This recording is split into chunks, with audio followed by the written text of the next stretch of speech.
Hello students, welcome to this session. ये session class 10th geography के पहले chapter resources and development के portion को कवर करेगा। So let's just start this session. सबसे पहले हम बात करते हैं चैप्टर के पहले टर्म से, जो है रिसोर्सेज। नाउ रिसोर्सेज होते क्या हैं? Everything available in our environment which can be used to satisfy our needs is called a resource। मतलब हमारे आसपास कोई भी ऐसी चीज़ जो हमारी ज़रूरतों को पूरा करने के लिए यूज़ की जाए, उनको हम रिसोर्स कहते हैं। लेकिन रिसोर्स की डेफिनेशन में आने के लिए 3 कंडीशंस पूरे होने चाहिए। ठीक है, तो अगर आपसे एग्जामिनेशन में इसका डेफिनेशन पूछा जाए रिसोर्सेज का, तो आप ये लाइन तो मेंशन करोगे, बट आप प्रोवाइडेड ये 3 कंडीशंस भी मेंशन करोगे, अदरवाइज रिसोर्सेज की डेफिनेशन इनकम्प्लीट रह जाएगी। तो क्या हैं ये 3 कंडीशंस? सबसे पहला कि ये टेक्नोलॉजिकली एक्सेसिबल हो। इसका मतलब कि आप कोई भी रिसोर्स जो आपके आसपास है, आप उसको टेक्नोलॉजी वाइज एक्सेस कर पाएँ। फॉर एग्जाम्पल, फ़ोन बनाने के लिए, जैसे हमें डायग्राम यहाँ पे जो इमेज है इसमें दिख रहा है कि फ़ोन बनाने के लिए हमें कुछ चिप्स की ज़रूरत पड़ती होगी, कुछ मेटल्स की ज़रूरत पड़ती होगी, कुछ प्लास्टिक के पार्ट की ज़रूरत पड़ती होगी। तो आप इन सारी चीज़ों को टेक्नोलॉजी वाइज यूटिलाइज कर पा रहे हो ना, तभी तो आपका फ़ोन फाइनली बन के आपके सामने आ रहा है। तो इसका मतलब कि कोई भी चीज़ जिसको टेक्नोलॉजी से एक्सेस किया जा सके, वो रिसोर्स होगा।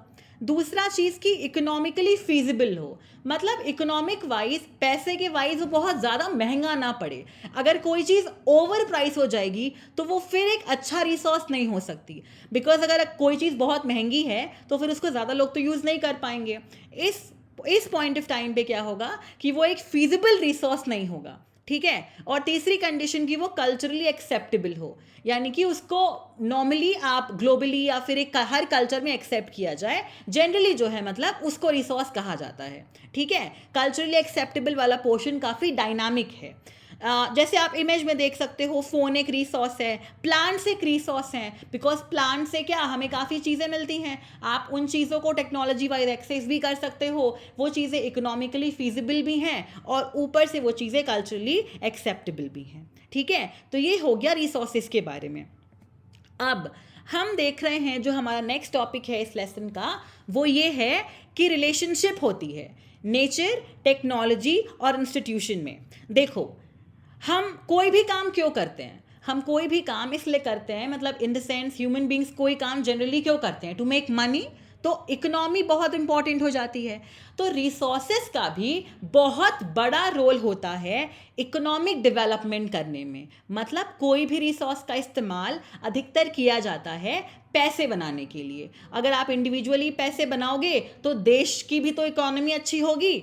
ओके, अब आप यहाँ पे देखो ध्यान से, जो डायग्राम है, सिल्कवॉर्म आपको पता है कि हमें नेचर में मिलता है, ये तो हम सब जानते हैं। सिल्कवॉर्म से क्या होता है? सिल्कवॉर्म एक टाइप का इंसेक्ट होता है जिससे हम सिल्क बनाते हैं, सिल्क के कपड़े बनाते हैं। तो आप खुद देखो कि सिल्कवॉर्म क्या है। सिल्कवॉर्म हमें नेचर में मिल रहा एक इंसेक्ट है, हम टेक्नोलॉजी की हेल्प से उस सिल्कवॉर्म से सिल्क बना ले रहे हैं। ठीक है, और फिर देखो उस सिल्क को अगर कोई शॉपकीपर या कोई बेचता है तो क्या पैसे कमाता है? तो देखो हम उसी से क्या कर रहे हैं, इकोनॉमिक डेवलपमेंट भी कर रहे हैं।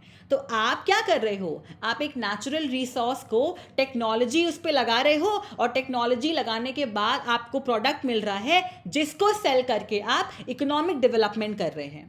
तो यहाँ पे देखो क्या मेंशन्ड है कि human beings interact with technology and create institutions to accelerate economic development. Accelerate का मतलब होता है बढ़ाना किसी चीज़ को। तो जो इंसान होते हैं वो टेक्नोलॉजी से इंटरैक्ट करेगा, जाहिर सी बात है ना, फैक्ट्रीज में क्या टेक्नोलॉजी तो होती है।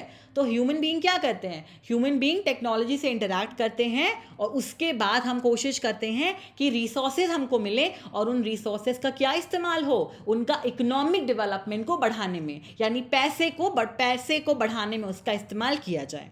ठीक है, तो ये आप देख सकते हैं कि नेचर, टेक्नोलॉजी और इंस्टीट्यूशन के बीच में क्या रिलेशन है। इंस्टीट्यूशन यानी कि ऐसी चीज़ें बनाना जहाँ से हमें पैसे आए या इकोनॉमिक डेवलपमेंट हो। ठीक है, चलो अब हम बात करेंगे कि रिसोर्सेज कितने टाइप के होते हैं। देखो, रिसोर्सेज को ना काफ़ी बेसिस पे बांटा गया है। तो अगर यहाँ देखा जाए तो पहले देखो क्या लिखा हुआ है, on the basis of origin. इसका मतलब कि ऑरिजिन मतलब कोई चीज़ कहाँ से पैदा हो रही है, इस बेस पर डिवाइड करना, ठीक है।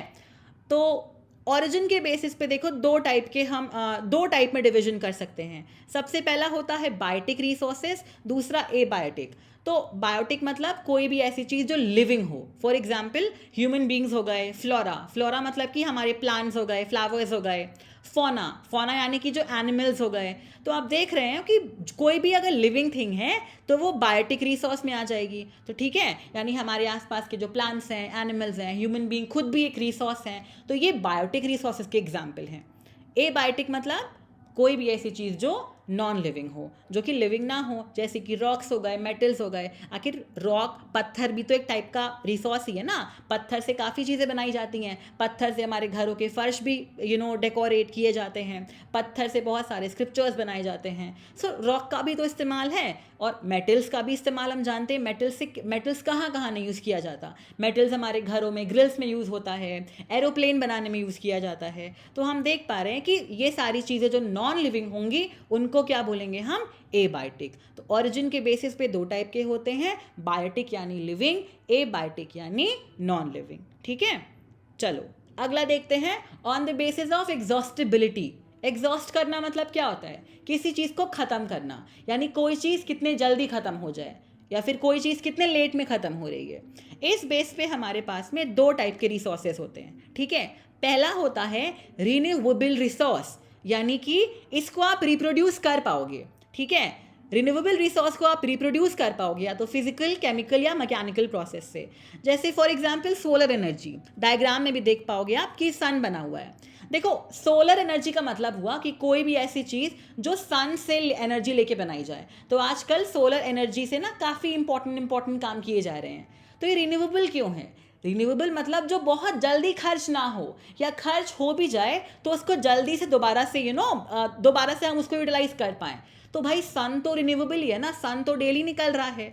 तो ऐसी तो दिक्कत है नहीं कि सन आज निकला तो कल नहीं निकलेगा, या कल सन की लाइट खत्म हो जाएगी, ऐसा तो है नहीं।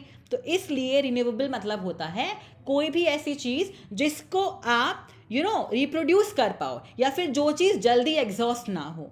और नॉन रिन्यूएबल मतलब क्या हो जाएगा, कोई ऐसी चीज़ जो बहुत जल्दी एग्जॉस्ट तो हो जाए पर उसको पैदा करने में वक्त लगे। फॉर एग्जाम्पल मिनरल्स या फॉसिल फ्यूल, जो पेट्रोल हमारा होता है, कोल हमारा होता है, इसको पैदा होने में मिलियंस ऑफ ईयर्स लग जाते हैं, है ना। और जिस स्पीड से आप, ऐसा थोड़ी ना है कि आपने पेट्रोल जो है सारा आज ख़त्म कर दिया तो आपको पेट्रोल तुरंत ही जो है प्रोड्यूस हो जाएगा, नहीं। या आपने सारा कोल ख़त्म कर दिया तो सारा कोल आपको जो है तुरंत ही नेचर प्रोवाइड करके दे देगा, ऐसा तो होगा नहीं। वक्त लगता है, मिलियंस ऑफ ईयर्स लगते हैं। इसी वजह से नॉन रिन्यूएबल रिसोर्सेज का इस्तेमाल हमें बहुत तरीके से और सोच समझ के और लिमिटेड अमाउंट में करना चाहिए, ठीक है। बिकॉज नॉन रिन्यूएबल रिसोर्सेज क्या होते हैं, आप उनको बहुत जल्दी नहीं लेके आ सकते हो, उनको आने में वक्त लगता है, मिलियंस ऑफ ईयर्स लगते हैं, ठीक है। तो यहाँ से एग्जॉस्टिबिलिटी के बेसिस पे हमने दो कर लिए। नेक्स्ट देखते हैं on the basis of ownership. ये तो बहुत सिंपल सा होता है, मतलब ओनरशिप मतलब वो रिसोर्स किसका है। सबसे पहला इंडिविजुअल मतलब जो किसी का खुद का रिसोर्स हो। फॉर एग्जाम्पल आपका खुद का घर आपका है तो वो आपका रिसोर्स हो गया, आपकी खुद की ज़मीन आपकी है तो वो आपकी रिसोर्स हो गई। तो जो किसी एक पर्टिकुलर इंसान की रिसोर्स होगी उसको इंडिविजुअल बोलेंगे।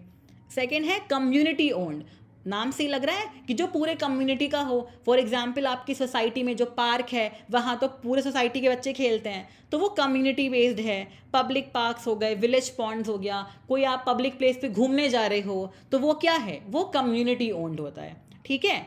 तीसरा है नेशनल रिसोर्सेज। अब देखो ये इंपॉर्टेंट है और ये स्पेशली 2 मार्क्स क्वेश्चन में ना यहाँ से क्वेश्चन बन के आ जाता है। देखो नेशनल रिसोर्सेज नाम से लग रहे हैं जो एक पर्टिकुलर नेशन के हों। जैसे इंडिया के अंदर जो कुछ भी है सब कुछ इंडिया का ही है ना। तो एक कंट्री के अंदर जो मिनरल्स हो गए, वाटर रिसोर्सेज हो गए, फॉरेस्ट हो गए, कोई भी ऐसी चीज़ जो एक कंट्री के अंदर आ रही है उसको हम कहते हैं नेशनल रिसोर्सेज, ठीक है, जो एक कंट्री के बाउंड्री के अंदर आए। और जैसे ओशियनिक एरिया से 12 नॉटिकल माइल्स, यानी मान लेते हैं कि हमारे इंडिया का बॉर्डर है, लेट्स से हम अगर बात करते हैं वेस्टर्न बॉर्डर की, तो गुजरात है, तो वहाँ के बाद क्या अरेबियन सी शुरू हो जाता है ना। तो सी जहाँ से शुरू हो रहा है वहाँ से 12 नॉटिकल माइल यानी कि 22.2 किलोमीटर तक की जो दूरी होगी वो इंडिया, वहाँ तक अगर कोई रिसोर्स होता है तो वो इंडिया का है। उससे आगे जो है वो इंडिया का नहीं होगा, लेकिन 22.2 किलोमीटर्स तक वो कहाँ का रहेगा, वो इंडिया का रहेगा। और ये वैल्यू ध्यान रखना, ये कभी कभी एग्जामिनेशन में पूछ लेते हैं। 12 नॉटिकल माइल्स या 22.2 किलोमीटर्स फ्रॉम द कोस्ट, यानी कोस्ट मतलब क्या होता है, हमारा किनारा जो है वहाँ से 22.2 किलोमीटर्स तक जो समुद्र का एरिया होगा, वहाँ के जो रिसोर्सेज होंगे वो उस कंट्री के होंगे, वो उस नेशन के होंगे। और चौथा हमारा है इंटरनेशनल रिसोर्सेज। इंटरनेशनल रिसोर्सेज वो होते हैं जो बेसिकली इंटरनेशनल इंस्टीट्यूशंस के होते हैं, जैसे कि 200, अगर हम बात करते हैं 200 नॉटिकल माइल्स। अब ये 200 नॉटिकल माइल्स का मतलब होता है कि हमारे पास में ना एक्सक्लूसिव इकोनॉमिक जोन करके एक चीज़ होती है, तो उससे 200 नॉटिकल माइल्स से अगर आप दूर जाओगे ना तो वो ओपन ओशन का होता है, और वहाँ वो किसी पर्टिकुलर कंट्री का नहीं होता है, ठीक है। वहाँ पे ऐसा नहीं कोई भी कंट्री आके कुछ भी कर सकती है, जब तक आप इंटरनेशनली इंटरनेशनली अक्लेम्ड बॉडीज़ या इंस्टीट्यूशन से परमिशन नहीं लोगे, आप यहाँ पे कुछ नहीं कर सकते हो। तो ये दूर होता है थोड़ा सा। तो ओनरशिप के बेस पे हमने ये देख लिया। अब हमारा आता है फाइनली कि on the basis of status of development. Okay, अब आप खुद बताओ मुझे एक बात कि ऐसा तो है नहीं कि आपको कोई चीज़ तुरंत ही मिली और आपने उसे तुरंत ही यूज़ कर लिया, है ना। आई मीन कोई चीज़ बनने में वक्त लगता है, टेक्नोलॉजी से किसी चीज़ को एक्सेस करने में वक्त लगेगा, ठीक है। तो इस बेसिस पे जब हम बात करते हैं ना, तो हम कहते हैं स्टैटस ऑफ डेवलपमेंट के बेसिस पे रिसोर्सेज को 4 टाइप में डिवाइड कर सकते हैं। सबसे पहला देखो है पोटेंशियल रिसोर्सेज। पोटेंशियल का क्या मतलब हुआ, पोटेंशियल का मतलब होता है कि भाई किसी में पोटेंशियल तो है, मतलब ये काम तो कर सकता है। पोटेंशियल का मतलब कि ये मिल चुका है लेकिन इसको अच्छे तरीके से यूटिलाइज नहीं किया गया है। फॉर एग्जाम्पल सोलर एनर्जी का जो पोटेंशियल है राजस्थान और गुजरात में, तो आपको तो मालूम होगा कि राजस्थान और गुजरात, जो राजस्थान में तो आप सबको पता है कि बहुत गर्मी पड़ती है ना, तो वहाँ सन तो मतलब काफ़ी ज़्यादा एक्सटेंसिव होता होगा। तो इस वजह से वहाँ सन की एनर्जी को यूटिलाइज करना मतलब है, हम कर सकते हैं, लेकिन अभी किया नहीं गया है बहुत अच्छे से। तो किसी ऐसी चीज़ जिसको अच्छे से यूटिलाइज किया जा सकता है पर किया नहीं गया है अभी तक, उसको हम कहते हैं पोटेंशियल रिसोर्सेज, ठीक है।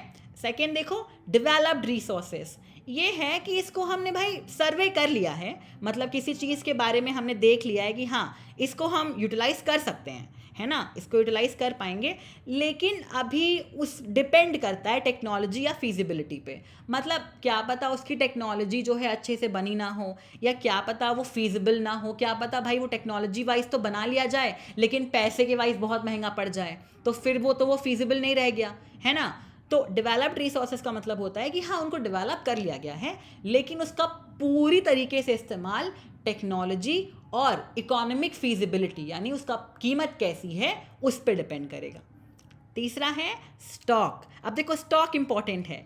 स्टॉक का मतलब क्या होता है, स्टॉक मतलब कि भाई इसमें पोटेंशियल तो है कि ह्यूमन नीड्स को सेटिस्फाई कर पाए, लेकिन अब तक कोई टेक्नोलॉजी नहीं खोजी गई है जो उसको बेसिकली यूटिलाइज कर पाए। जैसे आपको पता है ना कि वाटर जो है हाइड्रोजन और ऑक्सीजन से बनता है, ये तो हमको पता है, H2O होता है वाटर का फॉर्मूला, लेकिन अब तक कोई ऐसी टेक्नोलॉजी नहीं बन पाई है जो इस पानी में से हाइड्रोजन को निकाल के एक एनर्जी सोर्स जैसे इस्तेमाल कर ले। मतलब hydrogen is a very good source of energy, आप ये पढ़ोगे भी केमिस्ट्री में कि how is it a good source of energy, लेकिन अनफॉर्चुनेटली अभी तक कोई ऐसी टेक्नोलॉजी नहीं बनाई गई है जो इस हाइड्रोजन को, जो पानी में से हाइड्रोजन निकाल के as a source of energy utilise कर पाए।